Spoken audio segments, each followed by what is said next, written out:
Le lounge urbain a rencontré Phil Sauvé et Cédric Reinhardt de la formation Sunset Drivers lors de leur passage au Lion d'Or le 24 octobre dernier. Leur album éponyme est sorti depuis mai 2012 et nous avons eu le plaisir de discuter de sa conception. C'est Sunset Drivers, moi c'est Phil, puis c'est Cédric. Depuis quand vous êtes une formation?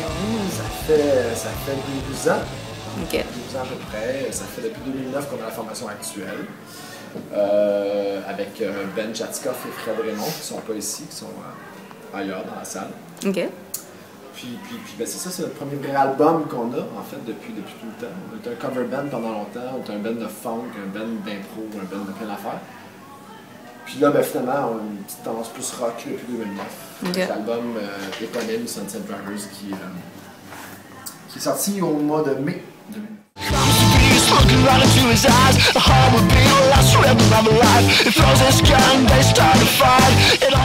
En 2009, on a travaillé en studio, on a essayé de faire des concours, j'en ai dit petits concours, je sais pas pourquoi, mais bon. Puis finalement, ça a fait en sorte qu'on a décidé, à force de rencontrer des gens, on a eu des bonnes discussions. Celle qui est sortie le plus, c'est avec Kevin Jordan. Kevin Jordan, qui a été quelqu'un, je trouve, d'important dans notre cheminement. Kevin Jordan, c'est celui qui a réalisé notre album. Puis, je pense que c'est bon pour chaque musicien, chaque personne qui a un processus artistique qui dure depuis longtemps, qui n'a jamais fait d'album. Il nous a vraiment montré l'intérêt de faire un album au lieu de faire juste sortir une chanson, une deuxième en single.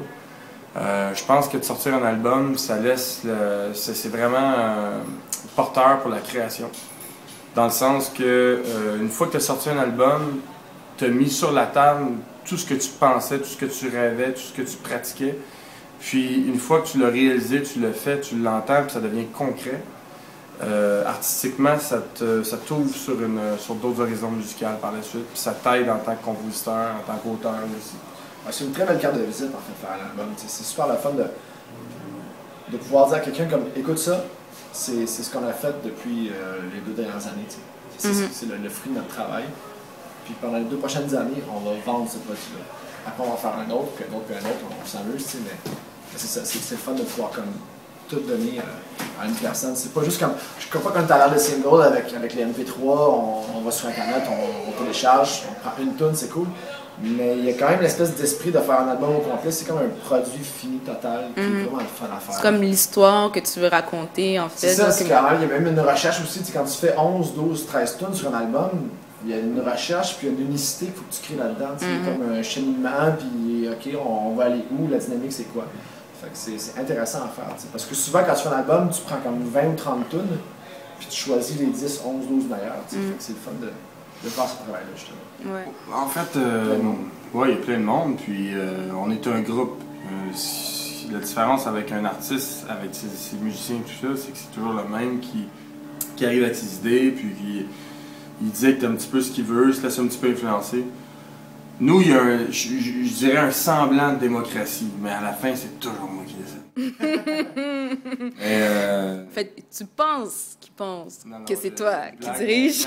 À la base, c'est ça, on est un groupe, puis un groupe, ben, c'est ça, c'est censé être un peu tout le monde. L'idée de base, je pense que la philosophie d'un groupe, c'est quelqu'un qui arrive avec une idée. Ça peut être un riff de guitare, ça peut être une ligne de bass, ça peut être un vocal, ça peut être des fois juste un beat de drum.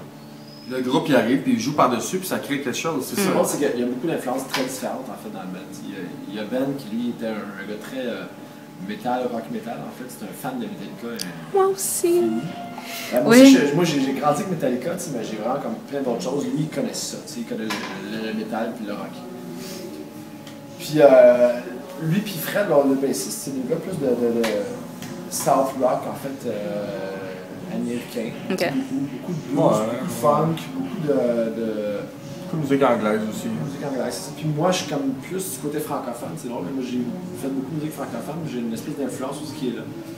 Fait que tout ce mélange-là, ça n'a peut-être même pas rapport en fait, ça donne ce que Sunset Drivers est, puis qu'on ne le ressent même pas ces influences-là, mais quand on travaille, nous on le ressent, t'sais. Puis souvent on dit qu'on va essayer plus d'aller vers ça, t'sais.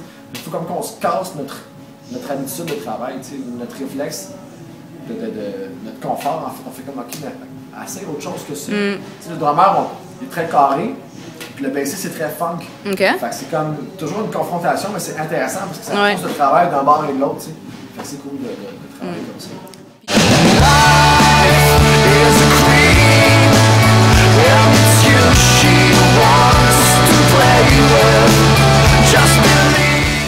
Restez avec nous pour voir la deuxième partie de notre entretien avec Sunset Drivers. Cliquez sur le lien qui se trouve au coin supérieur droit de l'image.